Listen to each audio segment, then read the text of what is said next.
I'm super excited to be here tonight because what we're going to be talking about is our new 2025 strategic roadmap. So this is our 5-year strategic plan, but I'm not just going to talk about that. What I'm going to talk about is a little bit about the history of Long Live the Kings, quite a bit about the condition of salmon and their value to the community and to the ecosystem, some issues around challenges that salmon are facing in this era in the Pacific Northwest, and then really quite a bit about what Long Live the Kings is doing about it and how we came to believe that these were critical issues that needed to be addressed.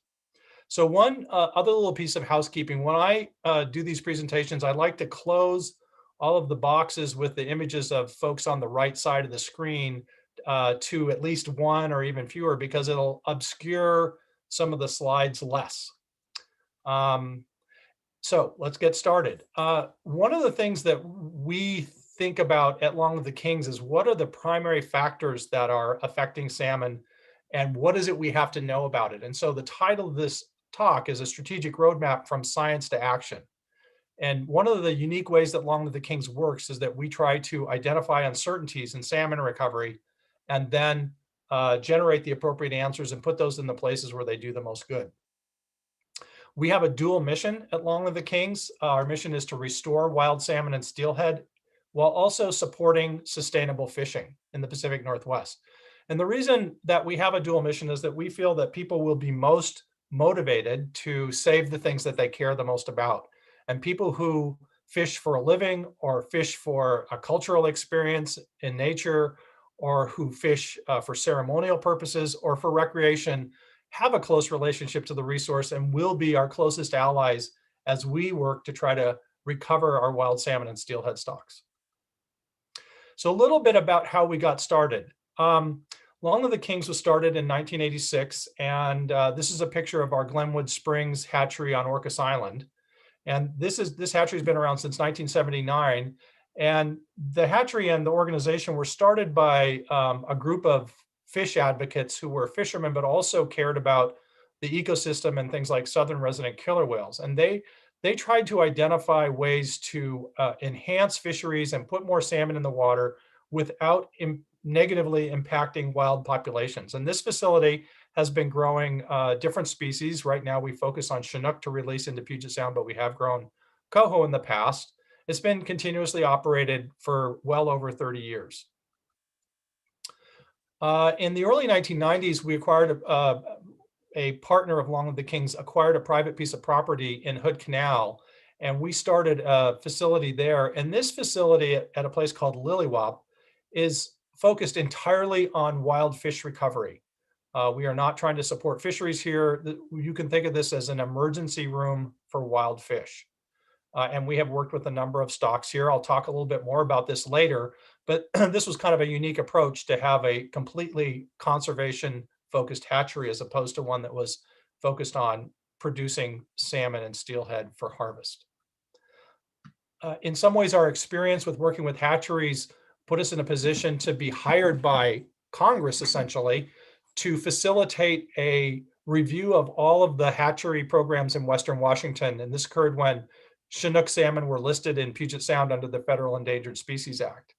And this began essentially an organizational focus on trying to put together technical expertise to solve critical management issues in salmon recovery. So that is sort of a quick background of the organization for the first 20 years of its existence. And what I'm going to talk about going forward are basically all the things that we're doing now. But before I do that, I want to talk a little bit about our approach. So one of the key factors in planning for conservation action, or really pretty much for anything, is to learn about the problem, develop a plan that you can test, and then act to see if it works. And if it works, fine. If it doesn't work, you learn something and you go back through the cycle again. So Long Live the Kings uses this particular approach to develop our salmon recovery programs and work with partners. And so I'll talk a little bit more later about how we do that and how that fits in.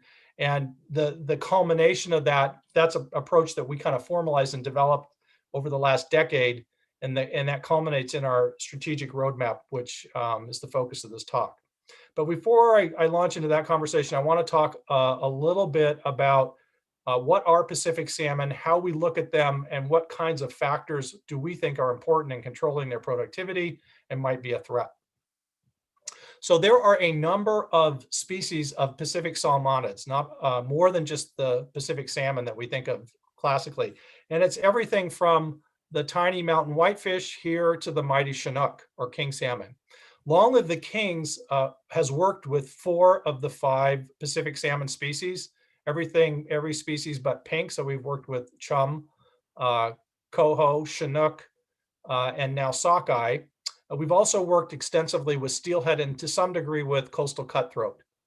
The reason we haven't worked with pink is because the pink salmon populations, at least in Puget Sound, have been in pretty good shape and haven't needed any assistance. So there's a lot of diversity of salmon between species. Now I put this slide up. Probably everybody on the call knows that salmon spawn in freshwater and then go to the marine environment to grow big and become adult size and then come back to freshwater to spawn. But what is also important in terms of salmon diversity is not just between species, but even within species. For an example, Chinook salmon or king salmon have been identified to have at least 14 different unique life histories. So some of the Chinook will hatch from the gravel and swim down to marine waters or tidal waters almost immediately. Some Chinook will stay in the freshwater for several months or even up to over a year. So there is a bit of diversity within salmon freshwater life history. And then when they go to sea, Chinook salmon will stay in the marine environment anywhere from a year up to 6 years or more. The longer a Chinook salmon stays in the marine environment, the bigger it gets. And when it's time to reproduce, it can get to higher portions in the watershed. It will produce more eggs, but there's a trade-off. The longer a salmon stays at sea, the more likely it has a chance of getting a disease or being eaten and not making it back to the freshwater environment. So there's a trade-off, but some Chinook especially have been prized for the very large size that they attain. I think the record Chinook is well over 120 pounds, caught somewhere in Alaska.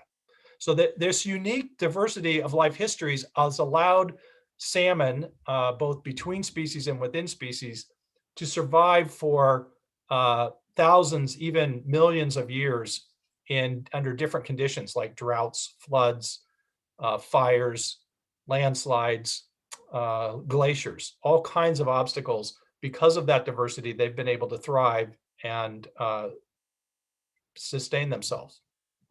So what do salmon need? Well, everybody's pretty aware that they need cold water. In this environment, that typically means some kind of snow fall that eventually melts and fills the rivers. And they need high quality river habitat. And we can see what kinds of habitat salmon need in the rivers because we can go there and we can look at them when they're spawning, when they're hatching out of their eggs, when they're feeding as juveniles, when they're hiding from predators, when they're resting. And then it helps to have a good flow to wash the juveniles down to sea so they don't have to expend the energy that they've built up by feeding in the river to get to the ocean. So freshwater habitat's critical, and we have a pretty good idea of what kinds of unique habitats salmon need in rivers. And we have spent a significant amount of money in restoring and protecting these habitats that we understand to be important. We are also learning within the last, say, 30 years about the importance of estuarine habitat where saltwater and freshwater mix, particularly for Chinook salmon. Some of the Chinook species can enter the estuary when they're only 40 millimeters and stay there for quite a while before migrating towards the Pacific Ocean. And then, of course, they need healthy marine environments. And this is an area we know quite a bit less about because it's much more difficult to go survey these areas and see what salmon are doing, where they go, what they're eating, what might be eating them, and what drives their survival. So this is an area of quite a bit of uncertainty and an area that Long Live the Kings has worked recently with a number of partners to identify more. The notion that the ocean is a big homogeneous place and salmon are randomly distributed is pretty well known not to be true, even though we don't have great detailed information about it. And we are learning more all the time. So why are salmon important? Well, many of you have probably heard about the plight of our southern resident orcas. The population is at a near modern history low, with something around 75 individuals, 74, 75 individuals. It's known that southern resident killer whales eat almost entirely salmon. Over 90% of their diet is made up of salmon, even with new revelations that when salmon aren't plentiful, they will eat other things. They definitely prefer salmon, and of the salmon, they definitely prefer Chinook. And that makes a lot of sense. If you're a killer whale, you want to get the biggest food package you can for the amount of energy you expend in catching it. And killer whales hunt using sonar. They don't necessarily use visual prey identification. And they can identify a fish size and location by pinging its fish bladder, which is a gas-filled organ in a fish, and they can tell how big the fish is and probably what species it is. So they will selectively target Chinook salmon, even in a field of thousands and thousands of other salmon of other species. And this has evolved over time because when you catch a Chinook salmon, you may have the odds of catching a 30-pound fish as opposed to a 15-pound fish. And for just about the same amount of energy, you get twice as much food. Other wildlife depend on salmon in our watersheds, everything from birds to other fish to mammals to insects to amphibians and reptiles will all feed on salmon carcasses or the animals and insects that have fed on salmon carcasses. So it's a critical source of nutrients and nutrition for our forest ecosystems. And in fact, when those animals leave the river and go into the forest, they, of course, drop what they ate eventually, and that fertilizes the trees and plants in the forest. And it turns out that if you look at the unique nitrogen contribution in our coastal forests where salmon can get to, or the animals that feed on them can get to, they have most of their nitrogen is made up of ocean-derived nitrogen, not land-derived nitrogen. So what salmon are is essentially a conveyor belt of big fertilizer bags swimming up into the watershed every year and depositing all that ocean nitrogen in the forest. Humans have depended on salmon from the time that they arrived here from Asia over 10,000 years ago. And they had such a close relationship with salmon that when they signed a treaty with the US government to relinquish control of the lands, they retained the right to hunt and fish in their usual and accustomed areas. And in the 1970s, a federal judge interpreted that to mean that they have access to half of the resource. And now the Northwest Indian Fisheries Commission in Western Washington co-manages the resource, salmon and shellfish and other resources, with the state of Washington and Washington Department of Fish and Wildlife as equal partners. Recreational fishing has been popular for centuries, and it is still popular today. And in fact, it drives a lot of economic activity in the state of Washington. There's something like 800,000 fishing license holders. And these folks, particularly if they're going after a Chinook like this fish here, will have a significant investment in equipment to go catch that fish: boats, trucks, trailers, motors, gas for the vehicle, lodging to stay in places where you're going fishing. So this can be quite an economic multiplier. In fact, if you go to the Seattle Boat Show and you talk to people that sell power boats there, and you ask them, what is the most important factor in selling a boat? They'll say, well, 90% of the people that come in here and want to buy a power boat tell us they're going to catch salmon. And whether they ever do or not, we don't necessarily care, but it sells boats. And so for us, that's a pretty important factor. Commercial fishing used to be super important in the Puget Sound Basin and all along the West Coast. It was a major economic driver, particularly when salmon runs were plentiful and the fish were large. But it is still an important part of the economic activity in coastal communities, places like Ilwaco Astoria down in Oregon, Westport, Nia Bay, and some of the coastal communities in British Columbia, salmon fishing can be a major part of their local economy. And when salmon aren't available or aren't plentiful, or the season has to be closed, it's a real hardship, even though we don't feel that so much in Seattle. Of course, people like to eat salmon, and that is one really important driver for us to maintain our salmon populations as healthy. Lots of people prefer wild-caught salmon over farm salmon, even though farm salmon is plentiful and less expensive, because they like the way it tastes, or they prefer to have food that was caught in the wild. So how are salmon doing? Well, this is a picture of a Chinook salmon. They used to be a lot bigger. Chinook salmon, as recently as the 1970s, were twice as big as the average Chinook salmon that's caught today off the Pacific coast. And I read an article in the Seattle Times today about the size of salmon shrinking to the point where they are being rejected by Whole Foods and Ivar's restaurants because they are too small to serve on a plate. So that is really an important factor. And for us, it's inconvenient. But if you're a killer whale and you're going after a fish like this, and what you find is a fish that's 1/3 or 1/2 the size, again, you've put all that energy into chasing that fish and you don't get enough for yourself or to share with the rest of your pod mates. So it can be more important than just aesthetics or pride for a fisherman. Salmon used to be a lot more diverse. So even within species, remember I mentioned that there were a number of different life histories for Chinook.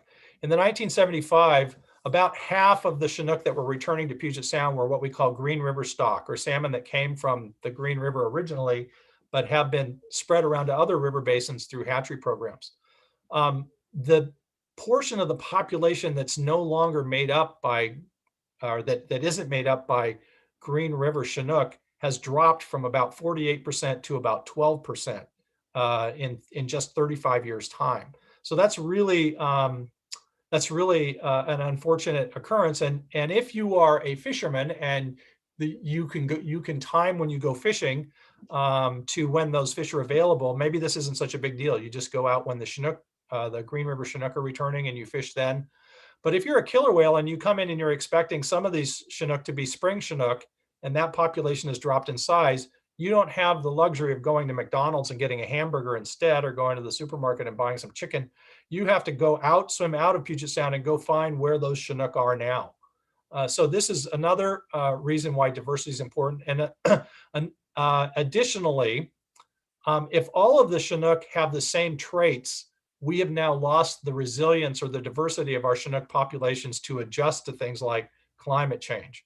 So this is an issue that we need to be looking at and thinking about as we want to manage our salmon populations going forward. Salmon used to be quite a bit more abundant. So this is a slide, the picture was taken from the Museum of History and Industry. This is from around 1910, and it says 30 million fish returning to Puget Sound. Well, I don't know any of us who can remember anything like that. Of course, these are not all king salmon. They're probably all different species of salmon, but that is really quite a haul, and we don't have populations like that anymore. But as recently as 1984, there were almost 1 million Chinook salmon caught in British Columbia and Puget Sound. So in the Strait of Georgia, up north in Canada, and the Puget Sound. That number began to drop drastically almost immediately after that. And this is a report of harvest, which mirrored abundance. So the fisheries managers could tell the return sizes were smaller. They ratcheted back on harvest to the point where when Puget Sound Chinook were listed under the Federal Endangered Species Act in 1999, harvest was about 20% of what it had been in 1984. So that was a significant change in management in response to a drop in abundance. And the interesting factor here is that even though harvest was cut back by a factor of 5, it did not result in an increase in abundance of returning salmon, and therefore it didn't result in an increasing abundance of harvest of those salmon. So what is going on if harvest is not the driver of the decline of the at least Chinook populations? Well, one factor that managers have been noting more and more lately is, and this is something they've become aware of over the last 30 years, is a reduction in the marine survival of some of our salmon species. And when I say marine survival, what I'm saying is the number of adults that return to a mouth of a river that divided by the number of smolts for that same year class that left that same river. So it's the percent of juveniles that return as adults. And as you can see in this graph, they'll describe this a little bit. The figures on the left-hand side of the graph are the marine survival of Puget Sound stocks in blue and Strait of Georgia stocks in red for 3 species, Coho, Chinook, and Steelhead. And as you can see, in the 1970s and early 1980s, marine survival was really quite a bit higher for these 3 species, and then declined and pretty much stayed low. When we look at the marine survival for coastal populations, in other words, salmon that leave rivers that empty directly into the Puget Sound, don't empty into the Strait of Georgia, or I'm sorry, empty directly into the Pacific Ocean, that don't empty into the Strait of Georgia or Puget Sound, we see a lot of variation for Coho and Chinook, but really no trend. For Steelhead, we see a big drop in marine survival. In fact, marine survival was very high in the 70s and 80s for coastal stocks. It dropped, but then it rebounded, and we don't see that rebound for Steelhead. So the bottom line here is that for Coho, we see about a 75% reduction in marine survival in Puget Sound and the Strait of Georgia, with both of those water bodies acting very similarly. For Chinook, it's a reduction of about 50% with a lot of noise. And for Steelhead, it was a reduction of about 90% in Puget Sound and at least one British Columbia river that we sampled. So what is going on, and why the difference between Puget Sound and the Strait of Georgia and some of these coastal rivers? So juvenile salmon are controlled by a number of different factors. One basic factor is that the weather control, or the climate controls the weather. And when we have a spring, when spring occurs, we get a bloom of algae or phytoplankton or plant plankton that drives growth of animal plankton, things like small invertebrates and fish larvae, and those are in turn fed upon by juvenile salmon. If there's a breakdown in the production of food for a species that you're looking at, like salmon, we call that bottom-up control. But other things can affect a juvenile salmon as well, things like diseases, toxins, and predators. And if the salmon have plenty to eat, but we think that the prime factor in controlling their population is from something like predation, we call that top down. So there's a lot of different factors that could be affecting a juvenile salmon and its survival when it's in what we call the Salish Sea, the Puget Sound or the Strait of Georgia. So let's take a look at some of these. I love this graph because it shows the surface temperature at a place called Race Rocks, which is on the southeast corner of Vancouver Island. And it shows the surface temperature from January 1920 until December 2012. And what you can see from this graph is that in the summer, we tend to have, we get higher temperatures, but there are periods of time where the surface water temperature is significantly warmer for more than a year, for maybe a decade or more. And then there's periods of time when the surface water temperature is lower, and then warmer, and then lower. And then what's interesting is that during the period of time when we had that very high marine survival, we also had relatively low sea surface temperatures in this portion of Puget Sound. When at about the same time that the production started to decrease, or the marine survival of salmon and steelhead started to decrease, we saw a increase in sea surface temperature, and it kind of stayed hot. So maybe there is some relationship between environmental conditions and marine survival. We also looked at things like, what is the condition of the salmon when they leave the rivers, and is pollution a potential problem? And so this shows the combination of all what we call POPs, or persistent organic pollutants, in juvenile salmon. And not surprisingly, for Chinook, for rivers like the Snohomish in Everett, the Duwamish Green River in Seattle, and the Hylabos Puyallup system in Tacoma, where we have big urban ports where lots of industry was occurring, we have higher concentrations of toxins. Maybe that is contributing, at least for those populations, to a reduction in marine survival. What about diseases? We hear a lot of concern about diseases, particularly related to fish farming activities in British Columbia, where they have quite a bit higher level of fish farming activity in open net pens. Perhaps that has contributed to a decline in the marine survival of at least the populations that are in the vicinity of those facilities. What about predators? The Marine Mammal Protection Act has been super successful at protecting species like harbor seals, sea lions, harbor porpoises, and many whale species from harm, and therefore their populations have increased significantly.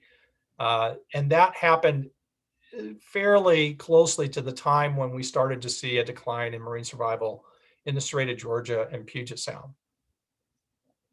Well, so what about the 4-H's? I don't know how many of you are familiar with salmon recovery and sort of the main drivers, but people talk a lot about the 4-H's for the reason for why our salmon populations are crashing. So I'm going to evaluate these both in terms of overall populations, but also in terms of marine survival.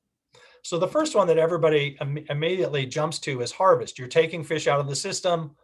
That's probably killing them, and that could reduce the population. Particularly net fishing, we see people fishing with nets in some of our rivers, and it becomes a pretty easy suggestion to say that these populations are being harmed by fisheries. Well, for juvenile fish on their way out, one, there are no nets in the water at that time, and two, they're too small to be caught. So we don't think that early marine survival of salmon and steelhead in the Salish Sea is related at all to fisheries. You could say that perhaps that there's some secondary impact of fisheries on adult populations that is changing the fitness of their offspring, and the salmon are not surviving as well because there's been some impact from adults. But in terms of overall numbers, remember, harvest was the first management tool that got turned when we started to have a lack of abundance of fish, particularly Chinook, returning to Puget Sound and the Strait of Georgia. So there's probably no other management action that was available to managers that got the same level of attention. For example, we have not reduced our developed footprint in the Puget Sound watershed by 80% like we reduced fisheries. What about hatcheries? Hatcheries have been operating in this area for over 100 years. Is there some possibility that those hatchery fish have reduced the overall fitness of the salmon populations in the Salish Sea, and that is reducing marine survival? Or is there some idea that by releasing a lot of hatchery fish, we are introducing competition and all of the fish are doing less well? Interestingly, hatchery salmon do have less good or poorer marine survival than wild populations, at least for Chinook, probably for Coho. There's also some concerns that hatchery fish can be competing with wild fish and diluting their genetic fitness by spawning in watersheds alongside wild fish. And this is something of concern, and it's why Long Live the Kings was hired a decade and a half ago 2 decades ago to initiate a hatchery reform program. What about habitat loss and pollution? Well, interestingly, this is the 4th biggest Chinook River in Puget Sound. This is the Duwamish River at the mouth of the Green River in Seattle. This habitat has been in this current condition for almost 100 years, for at least for many, many decades. So it didn't change overnight. There's possibility that some changes on marine shorelines away from our cities, where people built bulkheads and removed trees and things, have impacted the ability of juvenile salmon to survive or impacted their prey items. And it's also possible that these impacts are delayed. In other words, the development goes in and we don't see the negative effects for some time afterwards. What about dams and culverts? Well, this is the H, hydropower H. Dams clearly block fish from getting into the upper watershed and spawning. And so to that extent, they reduce productivity in the systems where they occur and don't have adequate fish passage. From a marine survival perspective, it's unlikely they're having much of an impact other than by reducing the overall production that can offset poor marine survival. It's possible that by dam operations, if you change the timing of the outflow of water and nutrients into the marine environment, you could reduce the fitness for salmon, but we don't have clear evidence of that. So what is Long Live the Kings doing to address these threats? So we believe that it is possible to recover robust salmon and steelhead populations in the face of growing human population in the region. Clearly, we aren't going to stop people from moving here. So the question becomes, how do we maintain our legacy of salmon and steelhead resources for future generations in the face of rapid change? Again, the way that we work on this is that we try to identify uncertainties. We put together teams of scientists and experts and managers to address those uncertainties. And then when we have the answers, we either drive those into management. So the folks like Washington Department of Fish and Wildlife, Washington State tribes, the federal government, local governments have the information and the resources to be able to manage these fish in different ways in their habitat. And in places where it makes sense, Long Live the Kings will also take the information and implement solutions on our own. So I'll talk about examples of all of these activities. As I said at the beginning of the talk, Long Live the Kings has put together what we call a strategic roadmap, and this is a 5-year work plan for us. And we're focusing that on 4 key strategies. Doesn't mean these are the only things that Long Live the Kings is doing, but these are the things that we are going to put most of our emphasis on and have evolved out of our previous work, and particularly work on marine survival. So increase salmon diversity. We think that having the most diverse salmon populations possible is the best strategy to hedge against disturbances like climate change. So this is going to be job 1 for us over the next 5 to 10 years.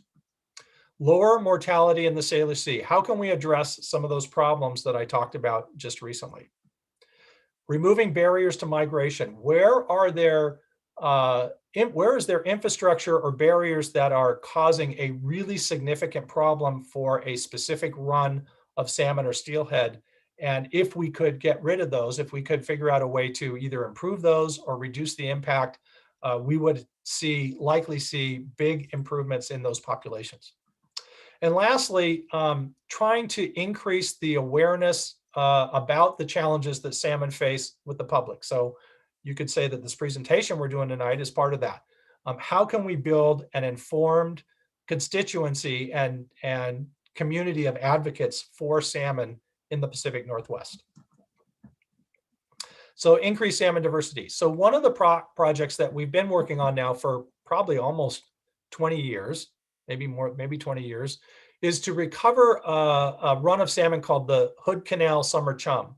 And this population is a unique early returning chum population that is unique to Hood Canal and the northeastern Olympic Peninsula.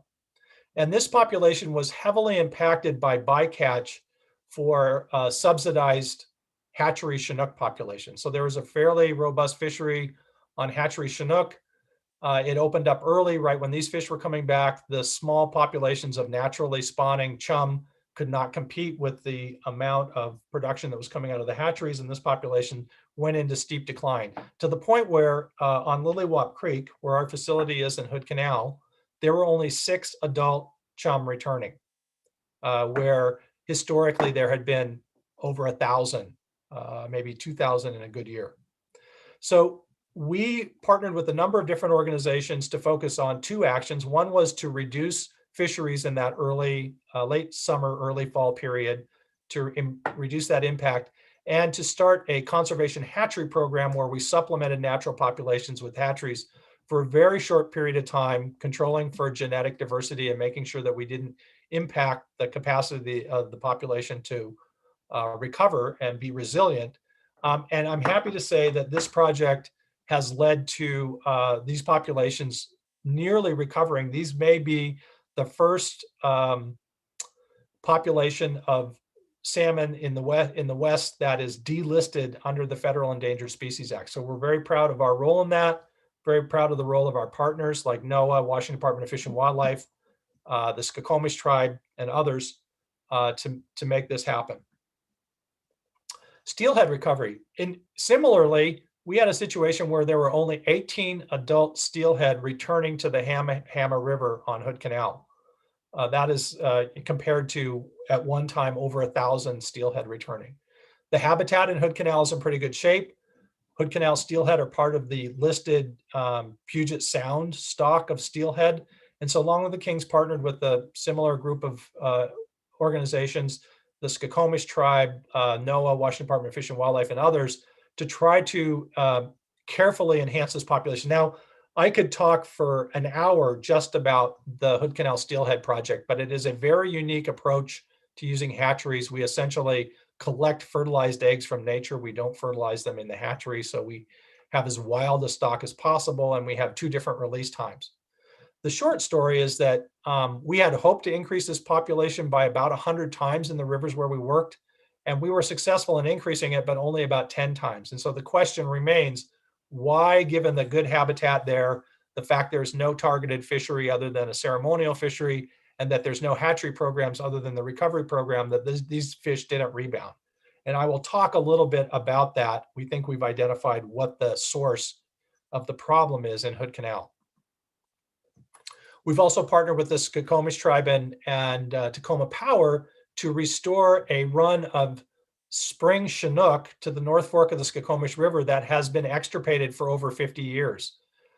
So last year was the 3rd year in a row that we've had returns of spring Chinook from a transfer program from another river basin.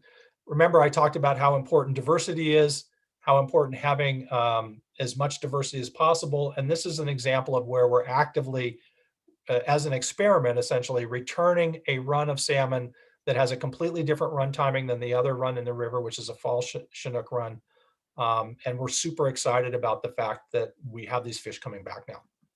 And lastly, in terms of the diversity work that we're doing, we are partnering with King County to essentially rescue Lake Sammamish kokanee, which are caught in a temperature and oxygen squeeze and may have predator problems. And we are rearing as a captive broodstock some kokanee in our facility up on Orcas Island. So now not only are we raising Chinook there, we're also raising King County Lake Sammamish kokanee that have been airlifted to our facility in a small plane. So lowering mortality in the state of state. Well, remember I talked about the problems with marine survival. So Long Live the Kings and others had identified this as an issue. And we have partnered with a nonprofit organization in Canada called the Pacific Salmon Foundation to develop a pretty ambitious project that involves over 200 researchers, over 60 partners. We've raised well in excess of $20 million to do this, and it's a 5-year study to understand what are the factors controlling marine survival for Chinook, Coho, and Steelhead. This is our NASCAR slide. Remember I said that one of the things we do is try to put together partnerships with expertise. In order to tackle this very complicated problem, it took a very large family of organizations and individuals to do this work. We had generous private funding in the US from Boeing Company and the Paul G. Allen Family Foundation. But the state of Washington was probably the most generous supporter of this, along with the Pacific Salmon Commission, NOAA, and others.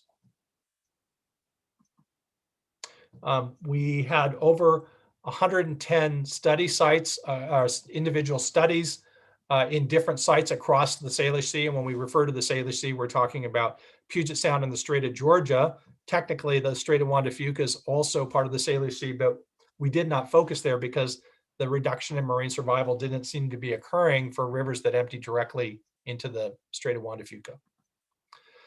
So if we're looking at marine survival, we figured it was important to look at the fish health when they left the rivers. And so one of the things we did, remember I talked about the potential possibility of problems with pollutants. In at least one river basin, we identified very high concentrations of a flame retardant called a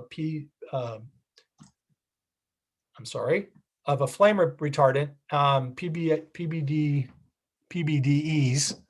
And we found this in a very small segment of the river basin near the Everett sewage treatment plant. So we have gotten a grant from the Rose Foundation, and we're working with the Everett PUD the Department of Ecology, and others to run that substance back up the pipe and to try to find out where it's coming from, because it is getting into fish at levels that could be harmful to their health. So this is just one example of some problems. And this is a local example, and not every river has this. What about estuaries? I'm going to spend a little bit of time on this graph because this is really important, and I think it's going to drive some recovery work in the future. So the panels on the left show the timing and the numbers of which juvenile Chinook leave a different river system. So a peak indicates a peak of outmigration from the river into the estuary. And what you can see is that for both the Green River in the top panel in the upper left and the Skagit River in the lower left, there's a peak of outmigration of what we call fry, fish that are smaller than 45 millimeters, into the tidal waters that occurs in March. And then there's another peak in May, where what we call par, or fish that are over 60 millimeters, migrate into the saltwater. Now, interestingly, by looking at the ear bones of these fish when they return as adults, we can tell at what time they first entered saltwater and started to lay down the minerals that are present in that environment as opposed to freshwater. And what we find is that for the Green River, less than 1% of those fry out migrants, the fish that migrated out in March, contribute to the returning adults. So very, very small out-migrant survival, or fry out migrant survival. When we look at the Skagit River, in contrast, 36% of the returning adults are made up of fry out migrants. So what's going on here? Well, if you look at this across a number of basins, the upper panel is the Puyallup River in the upper left. The panel below that is the Nooksack River near Bellingham. You can see that the Puyallup River has only 3% contribution of fry to returning adults, whereas the Nooksack has 28%. If you look below that, the Cedar River, which is actually drains through the Ship Canal and the locks, has a 0% fry contribution to returning adults, while the Cowichan River, which is on the east side of Vancouver Island, has a 34%. So there's a trend here. Estuaries that are developed have very, very poor fry survival to adults. Estuaries that are less developed have much better fry survival to adults. So given that we're trying to get back as many fish as possible, one of the things that we might say is, well, let's protect estuary habitat where we have it and restore it where we can. The important management question becomes, can we do estuary restoration in some of these urbanized port areas at a reasonable cost and get a noticeable benefit in terms of increased survival of returning adult salmon? So we will be looking at estuary restoration opportunities very carefully, not just as Long Live the Kings, but as the entire salmon recovery community as a result of this research. Another thing that we learned is that fish that grow quickly survive better. So if you're a juvenile fish and you enter the marine system and you have a lot to eat and you clearly are adding weight at a higher pace, you have a better chance to survive and return as adult than fish that don't. So for fish, when they first enter the marine environment, they're in an estuary, they're still eating insects, maybe some marine invertebrates, and some small fish. Growth rates are better when there's more food. And the growth rates seem to be highest for juvenile fish when they're in the San Juans eating principally large marine invertebrates or fish larvae. So it turns out that juvenile fish, species like herring, are really important for growth of salmon and particularly Chinook, but also probably Coho. Steelhead are another story. They tend to migrate out very quickly.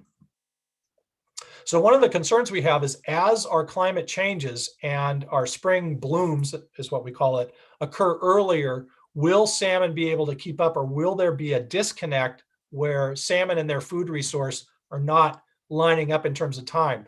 The juvenile fish are, the plankton are gone when the salmon come out of the river, or the juvenile fish are developed too much and they're too big to be eaten. We're very concerned about this and keeping an eye on it. And again, this speaks to the need for maintaining diversity of our salmon populations, because if different populations migrate out of a river at a different time, the ones that migrate out earlier line up with when the food is available, will have the greatest chance of success. So predation. Spend a little bit of time on this picture. This is a graph that shows a modeled amount of Chinook removed by different species of marine mammals. And the data is based on the abundance of those marine mammals, the time that they spend in the environment, in this case, Puget Sound, and their gut contents or observations of them feeding. So we essentially say, we think that harbor seals eat X amount of, each harbor seal is eating X amount of salmon, X amount of harbor seals are there, this is how many they're eating. So there's one important thing to notice here is that there is almost no green on these graphs. So if the Steller sea lions and the California sea lions are represented in a greenish color on the graph, we see almost no statistical contribution of those species to removal of either the metric tons or the weight of Chinook or the numbers of Chinook as calculated from these models. Now, if you've been fishing and you've had a sea lion remove a fish from your line, you would protest this conclusion, but this is just based on all the populations returning all over Puget Sound of Chinook. The second thing to notice is that from a numbers perspective, harbor seals are eating most of the Chinook, and that's because they're ingesting juveniles in the spring when the Chinook are migrating out as little fish. By weight, conversely, killer whales are eating the most, these are southern resident killer whales that are focused on salmon, are eating the most Chinook. And most of that is in the fall when those large populations of Chinook are returning. The other thing to notice is that the amount of, or the numbers of Chinook removed and the weight of Chinook removed by harbor seals has increased exponentially from the 1970s when they first started to run these models. And that's because there's been about an 8-fold increase in harbor seal populations in Puget Sound. Now, the interesting take-home message here is that when you calculate the numbers of adult Chinook that would have returned if they weren't eaten by a harbor seal as a juvenile, you get a number of individuals that are removed from the system that's comparable to, maybe even slightly higher than, the total amount of Chinook that are removed by killer whales. And you get a significantly higher estimate than the total harvest of Chinook by all human harvests. So this is a significant number. We are not sure that it is the most significant control on Chinook productivity and survival in the Salish Sea. Food may be more important, but it is not trivial and it is important. And in fact, one of the other pieces of information that I just learned this week is that it looks like harbor seals may be targeting pulses of fish that come out of rivers, such that if you release all of your fish from the hatchery at once, you may be triggering a predation response on the part of predators. A little bit more about predation. Another factor that we found is that when anchovy or a forage fish species like anchovy is abundant in the marine system, marine survival of steelhead is higher. So this is a graph showing survival of Nisqually steelhead through Puget Sound as a percent, and comparing that to periods of time when anchovy, which is a small forage fish, is abundant in South Puget Sound. And what we can see is that when anchovy are not abundant, we get very poor marine survival for steelhead. And when anchovy are abundant, we get higher survival, and it's a significant difference. So what we think is happening here is not that the steelhead are eating anchovy, but that steelhead predators are eating anchovies instead of steelhead. I guess I should say also that from the Marine Survival Project, we are deducing that steelhead are the most impacted by predation, with coho and Chinook being less so, but not zero. So what are some solutions? Well, address pollution in the marine, in our river mouths where we have legacy pollution sources. Can we clean those up so we lower the body burdens of pollutants in our salmon? There's also, you've also probably heard about the problem with tire dust, and a chemical that is generated when tires deteriorate and gets into our particularly urban waterways. We don't have any data on the impact of that on juvenile survival. but laboratory studies do indicate that at least some species like Coho and to some extent Chinook are vulnerable to that compound when it's in high concentrations.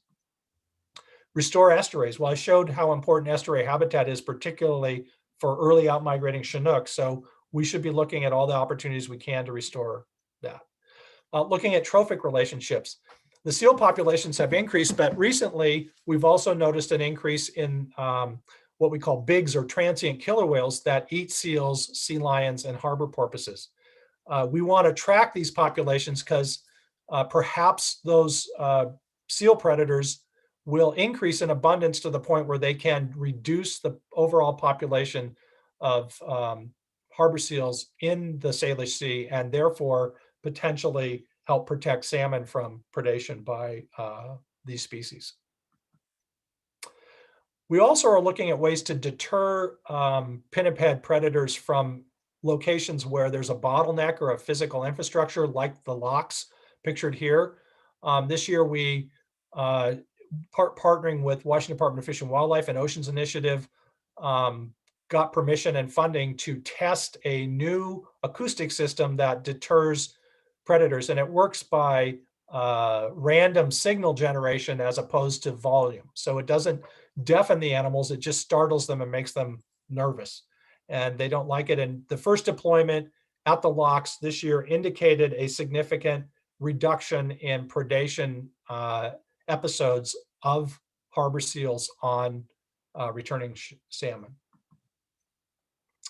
Restoring forage fish. Well, if forage fish are good for Chinook growth, and they're also good for feeding seals and keeping them off of the Chinook, restoring forage fish populations like herring, sand lance, which are both particularly important for Chinook salmon, are critically important activities, and we are involved in some of that in the Nisqually.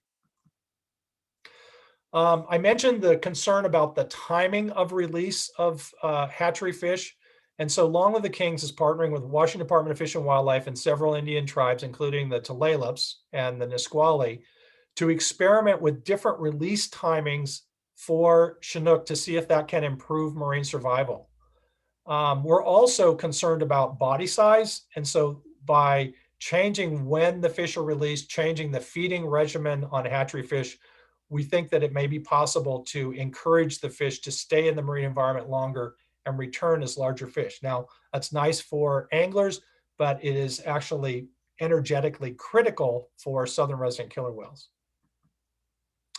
And I'm pleased to say that the results of this marine survival project have influenced management and are already have projects running all over the region. And 20% of the recommendations that came out of the governor's Southern Resident Orca Recovery Task Force came directly from work in the Marine Survival Project.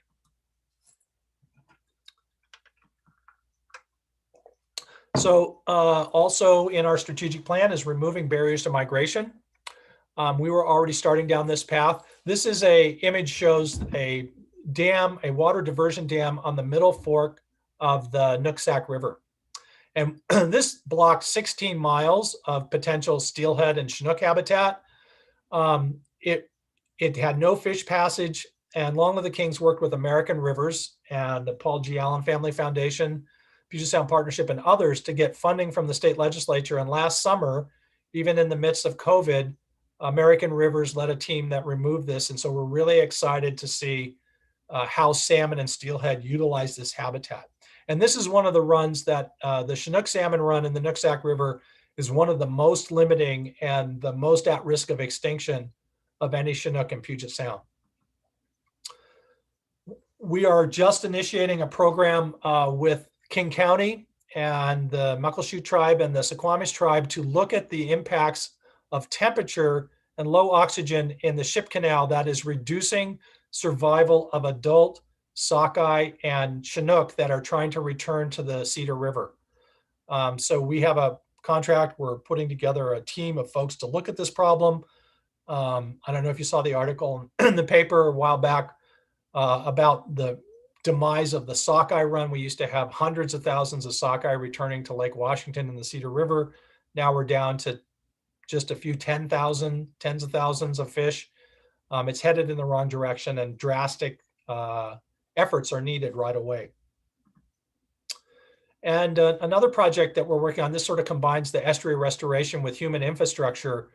We are partnering with Vigor Shipyards. We're doing the sampling work to before and after a restoration program, which is going to remove this structure right here and replace it with intertidal habitat that will be habitat for outmigrating salmon and steelhead. And you can see there's almost no natural habitat in this region. This is the outer skirts of Harbor Island.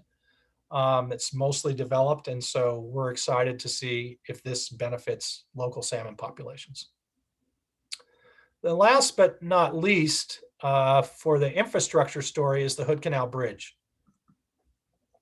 Remember I said that we had hoped to increase the steelhead populations in Hood Canal by a factor of 100, and we were only seeing a factor of 10 response to our recovery efforts.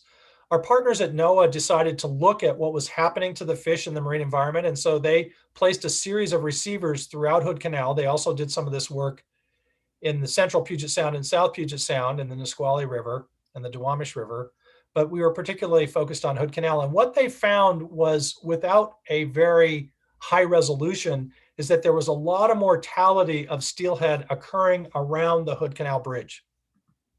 So we started to look at that feature and say, well, why would we have steelhead mortality here?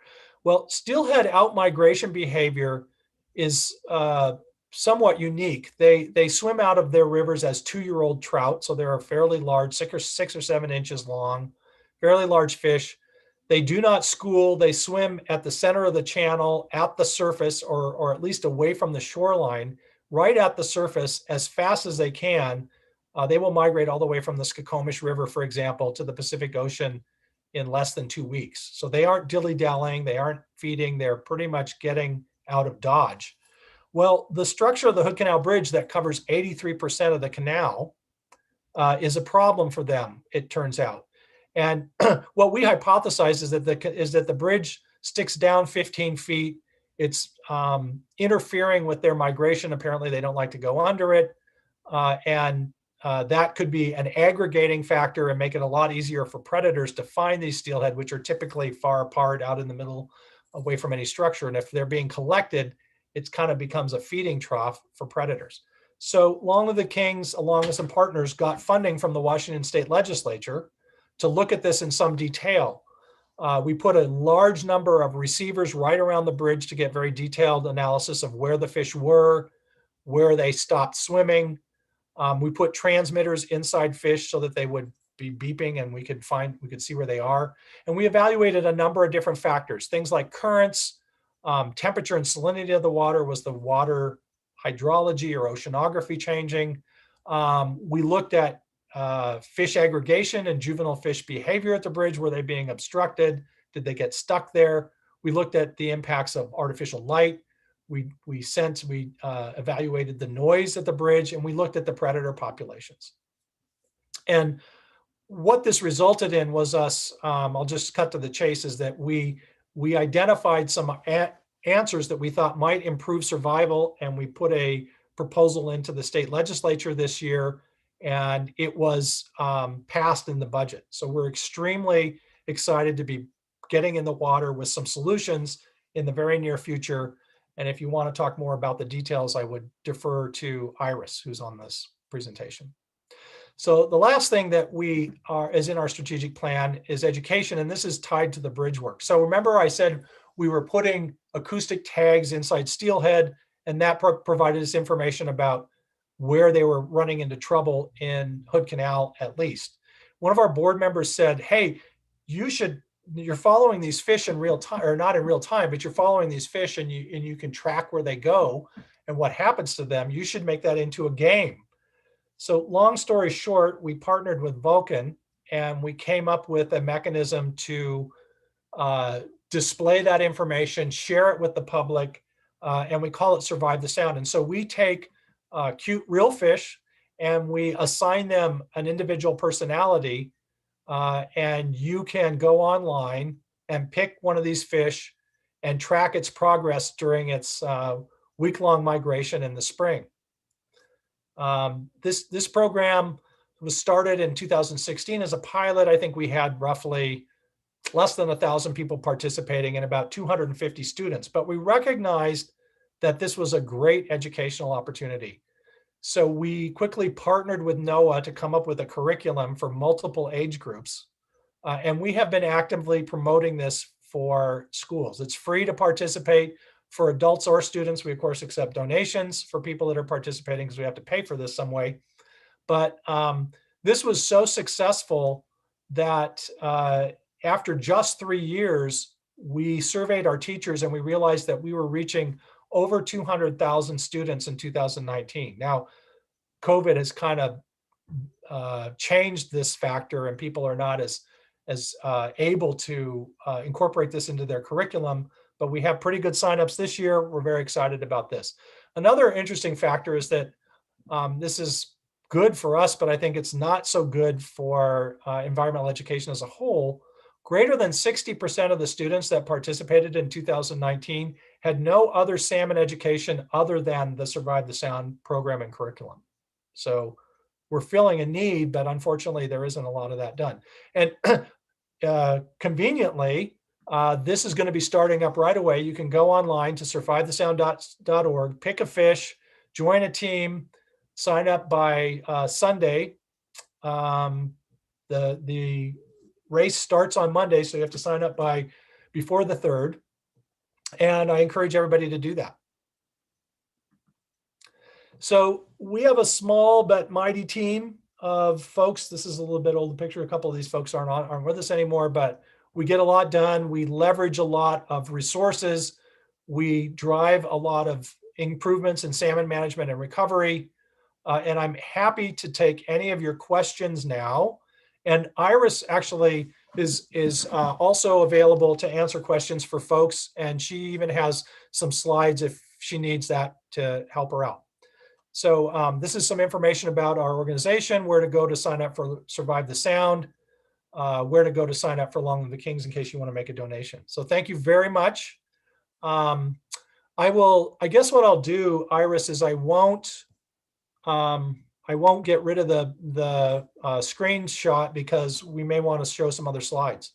So we're open for questions. Thank you very much for your attention.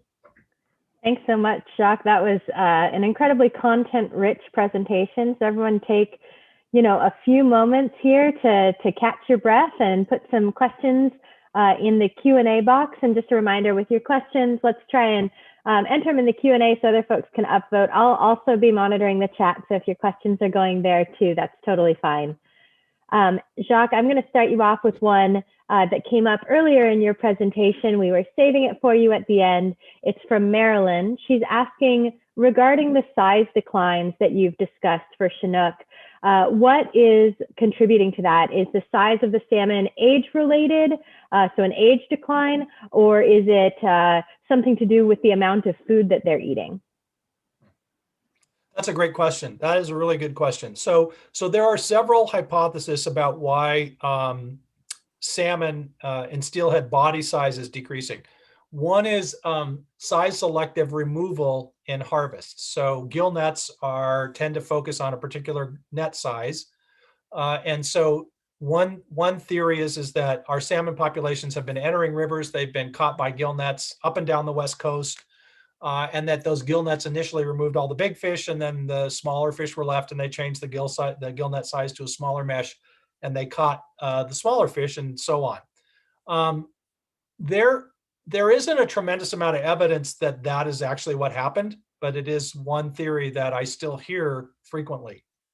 A second hypothesis is that, as I noted, particularly for Chinook, a salmon that spends more time at sea, more years at sea rearing, and comes back later has a bigger body size. And that one idea is that continued ocean fisheries in their rearing grounds of particularly Chinook, which rear in the continental shelf near enough land to be caught, is selectively removing those fish that stay at sea because every year they have a chance of getting caught.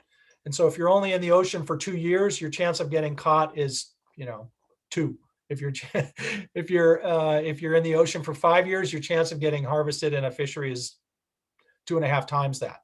So there is some thought that this is an ocean fishery phenomenon. And one of the reasons for that is that the size change is occurring across the basin, even in systems where we don't have robust gillnet fisheries. So it is not always associated with a gillnet fishery. The last theory is that there isn't enough food for the salmon and they just aren't growing that much. And they aren't attaining the same size at age, is what we call it. So if the growth rate is diminished, that means the fish isn't as big as a fish that was the same age in previous generations. So those are at least 3 different theories. I think people are leaning on the last 2 as being more likely, but I don't know that anybody has ruled out the gillnet. Now, Iris, I'll defer to you too. You may have a different flavor on that, or you may want to rebut something I said. Oh, I'm not going to rebut anything you said. I'm just thinking about this really great paper that came out last year in Nature that goes through some of these hypotheses. This paper looked at declines in body size for Chinook and Coho, Chum, and Sockeye. And of those 4 species, there were declines across the board, although I believe the decline was greatest for Chinook. That paper suggested that climate and competition factors were a major driver. For Chinook, it's really what they're seeing mostly is an earlier maturation. So they're coming back at both younger ages and smaller sizes, more so than a slower growth response. Although, of course, that varies a little bit among populations. So across the board, you might see these large-scale climate drivers where for specific populations, harvest may also have an impact. And, speaking as an ecologist, size-selective predation or size-selective harvest is one of the first things that you'd think about when you see those smaller sizes and earlier maturations, right? That's what we saw in the crash of the North Atlantic cod stocks. That was due to overfishing and a size and age decline just prior to the crash. I don't know that there's super strong evidence for the magnitude of the impacts across all of those factors. Certainly this paper that I'm referencing came out with climate and to a lesser extent competition while in the ocean as 2 major drivers. But there's so much that we don't know, for example, about salmon predator abundance in the ocean that it's really tough to gauge across the board what that looks like. And I think that's the information that I would add there. Let me go ahead and get off my own soapbox and toss you some more questions. Let's see. Sherry's asking, I was surprised that you said dams don't pose as much problem. I've always thought dams were a really big problem. Yeah, that's a good that's a good question. So the point I was trying to make is that I'm not sure that dams have a large impact on marine survival, particularly of juvenile salmon or steelhead. Clearly, if a salmon can't get above a dam to spawn, that entire potential nursery area is not available to them. And we can see what kinds of impacts that has. For example, in the Columbia River, where the Chief Joseph's Dam blocked salmon migration into vast reaches of the Columbia River system. And so those populations, particularly what they called the June hogs, the really, really big Chinook that were conditioned and historically swam way up into the Columbia River basin, couldn't access that habitat and pretty much disappeared. So sure, for salmon populations as a whole, dams are really important. And I should have made that point when I brought that slide up. But for marine survival, we don't have indications that there are dam related impacts unless there's, changes in the population as a whole that maybe reduce the survival because you no longer have those stocks that went way up into the river. That's, again, another one of those really population-specific and site-specific questions, right? It matters a lot more for some populations than others, so it's tough to say something across the board. Thanks for that, Sherry. Jacques, I'm going to ask you to skip forward a couple slides here. Thomas is asking for more information about the Hood Canal Bridge solutions. And I think I had a few backup slides in there on that. So you'll probably see them when they come up, and you'll know where to stop. But while you skip forward, I'm just going to talk a little bit about what these solutions are meant to address. So in the initial work that Jacques was discussing, one of the main findings regarding how the infrastructure aggregates fish and facilitates predation at the bridge is that we observed through the tagged steelhead data, as well as through this blue view imaging sonar data, that harbor seals are appearing to use the corners of the Hood Canal Bridge. And these corners are made of cross pontoons across the main bridge structure. You'll see on the left-hand side of your screen a picture of one of these corners, to herd and concentrate schooling fish into those corners for easy pickings. You know, they get them in there in one big ball. There's a really great video on the sonar that we usually use in these presentations, but the video doesn't play very well on Zoom. So if you're interested, let me know. I can send you a copy of just a seal herding a group of fish into the corner and then coming right up from underneath it to grab them. They are probably small salmon in that video, although with the blue view, it's tough to tell exactly what species the fish are. So one of the ways that we've come up with, that our engineers have designed, is to keep fish out of the corners while reducing the amount of current impact, so the changes that the bridge makes to the currents at the bridge, that keep fish entrained in these areas and kind of give them cues not to go under the bridge. So Jacques, if you go to the next slide, please. The proposed structure solution is in cartoon form on the top here. So observed fish behavior with the existing bridge structure on the left, and then with what we're calling a corner fillet, just blocking off that corner access and helping guide the fish around those corner areas and to safe passage through the open spans on each end of the bridge. On the bottom of this slide, what you're seeing here are screenshots from a fluid model, a conceptual model that shows the little arrows, the way that the current is flowing at each of those arrows. And then in the colors, the redder the color, the stronger the current, the bluer the color, the lesser the current. So you can see on the left-hand side, the bridge structure as it is. The model outputs show us these kind of slack areas right up in that corner that keep the fish and passive particles entrained there. On the right-hand side, you can see the model performing with this fillet solution and also what we're calling a bow nose or bow nose. Not actually sure how our engineers pronounce it, that basically smooths out the front of that pontoon and helps reduce the amount of change in the current there. We're hoping that that will, A, help guide the fish around, and B, reduce their response to a sudden change in the current structure. I, again, don't have a video of the model performance here, but when you run it with passive particles, you can see this really huge difference in the way that the particles navigate the bridge structure. Many more are able to get under faster. We think that getting fish past the bridge before they can get predated upon is going to make the biggest difference to their survival. I hope that answered your question, Thomas. Hey, Iris, you want to just say a little tiny bit about the deployment strategy and the method that we're going to apply with the funding that the state legislature just provided? Yeah, absolutely. This is my jam. I head up the assessment team that's doing all of the work to figure out whether these solutions are behaving as we think they will. So our engineering team did this fantastic work that I'm showing you here with the model. And of course, we all want the model to be real life, but often models are a poor simulacrum of real life. They're based on what we think is going to happen, maybe not what actually happens. So to test these in a real world scenario and see how effective they actually are, we're using a control treatment study design. So for the next 2 years, starting with the outmigration season in 2022 and then continuing into the outmigration season in 2023, we're going to have these solutions in and out of the water on a weekly basis. So 1 week they'll be in and 1 week they'll be out. We'll have tagged fish throughout the entire period so we can compare those treatment periods where the solutions are in the water to the periods where the treatment solutions are not in the water.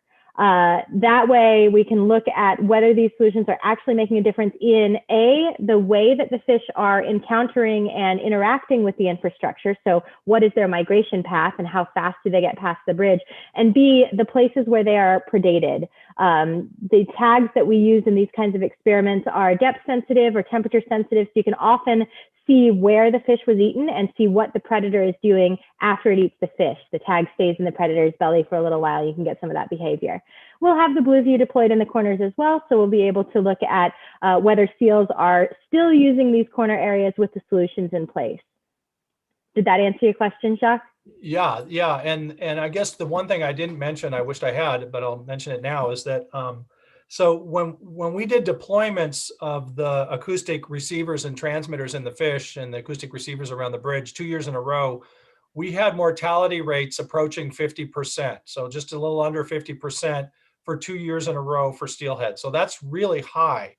And, and to put it in context, if you look at the mortality rate for juvenile steelhead migrating out of the Snake River through the lower 4 Snake River dams and reservoirs, and the lower 4 Columbia River dams and reservoirs, so that's 8 dams, 8 reservoirs, the mortality rate there is about 70%. So the mortality of steelhead for this one structure in Hood Canal is on the same order of magnitude as the mortality for all 8 lower Snake River and Columbia River dams. So that's a big deal. And it doesn't mean that those dams, relating back to the question from Sherry earlier, it doesn't mean those dams are not important. They are important, and that's a really significant loss of fish. But it just shows you how big a problem this is for steelhead, and why we were making heroic efforts to recover these populations in Hood Canal and weren't making much headway.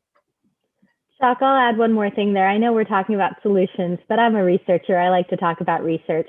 And we are continuing some of the research in this phase 2 at the Hood Canal Bridge. So phase 1 was focused on steelhead mainly, and it was focused on the juvenile stage of steelhead. We have heard some anecdotal information from fishermen and from folks who work on the Hood Canal Bridge that adult salmon may also be impacted as they return.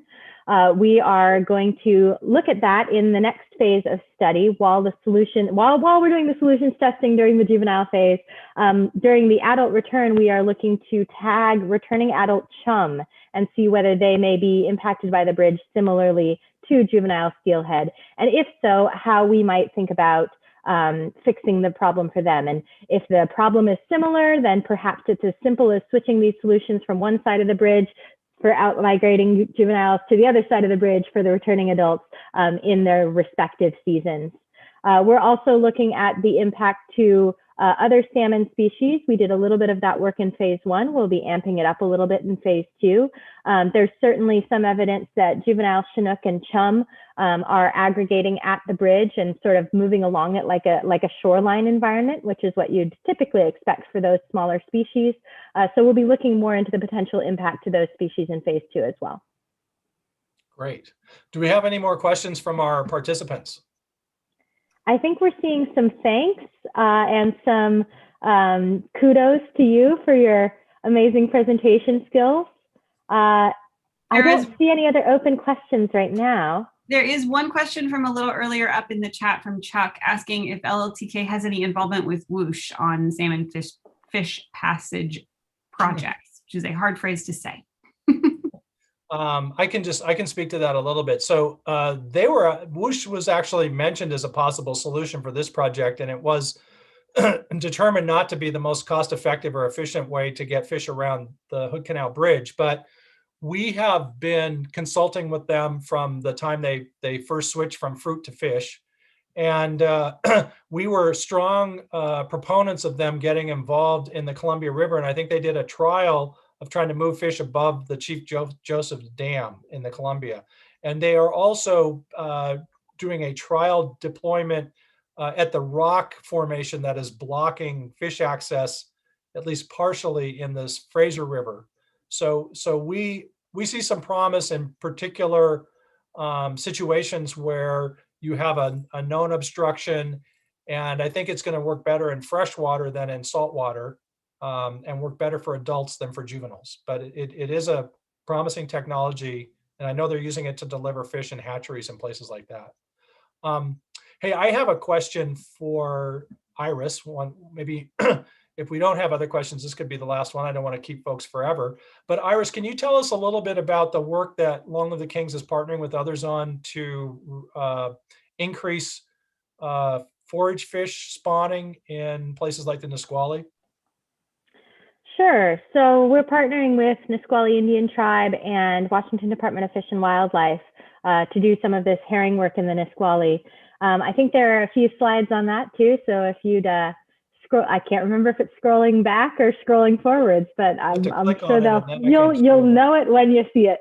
And we also have an entire webinar about the Nisqually that includes some of this work up on our YouTube channel. So if anyone's looking for another webinar to view, you can absolutely go and see that. All right, so this is a photo from one of our rake surveys. The first half of the work that we're doing, the first portion of the work that we're doing with Nisqually Indian Tribe and WDFW, we started this year. We started in January, it's ongoing. Our rake surveys for eelgrass. And what that means is we go to the existing eelgrass meadows in the Nisqually watershed, and we throw this kind of weird looking rake through those meadows. When we pull it up, we document the types of vegetation that we find there, so eelgrass, algae, that kind of thing, and whether herring eggs, herring spawn are on that vegetation. WDFW has existing spawn survey sites dating back to the 1970s. They've done a ton of work to talk about and document the herring populations in Puget Sound. They haven't had the resources previously to intensively document the Nisqually. So we are contributing our efforts here and the efforts of our partners at Nisqually Tribe to document herring spawning areas in Nisqually. The second, oh, thanks, Emily. Emily just linked the webinar on Nisqually projects in the chat. Very helpful. So everyone should go and click on that and check it out. The second part of this project, I think if you click forward one more, Jacques, is testing out a way to supplement habitat. So at sites where habitat is limited, where habitat has been lost due to shoreline armoring or other human infrastructure caused modifications to the environment, we are testing out ways to supplement habitat using a traditional method. So there's oral histories in many areas, ranging from here all the way up to Alaska, of indigenous folks, indigenous peoples deploying trees or boughs into the water to capture herring roe for sustenance, for food purposes. We are deploying trees into the water for herring to spawn on, and instead of harvesting that roe and eating it, we are going to try and let it hatch out and provide more herring to the population. So that's that second part. And here you can see two Nisqually tribal scientists with weighted down Christmas trees. The Nisqually tribe actually donated personal Christmas trees for this project. We are testing it at a pilot scale here. If it's successful, we would probably try to expand at other spots where habitat might be limiting. For herring, habitat is not always the limiting factor. Another project, I don't have a slide for this one, but another project that we are participating in as part of a next step of the Marine Survival Project is looking at egg predation. So for some herring stocks, egg predation is a limiting factor. In this particular case, we're looking at scoter egg predation, so seabird egg predation at the Cherry Point herring stock.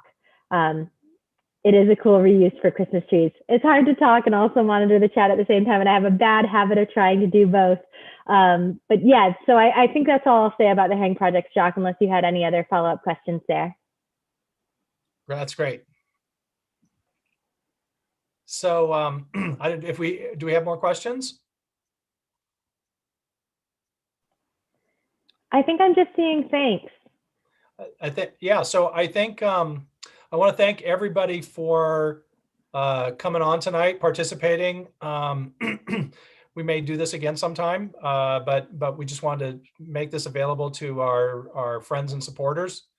We're very excited about our strategic plan where we see big challenges in salmon recovery in the future, but Long Live the Kings is working at the international level, at the state level, at the regional level, and at the local level on these issues. We have lots and lots of partners We deeply appreciate all the support we get from our friends and our supporters. And I want to thank everybody for turning out. Really appreciate it.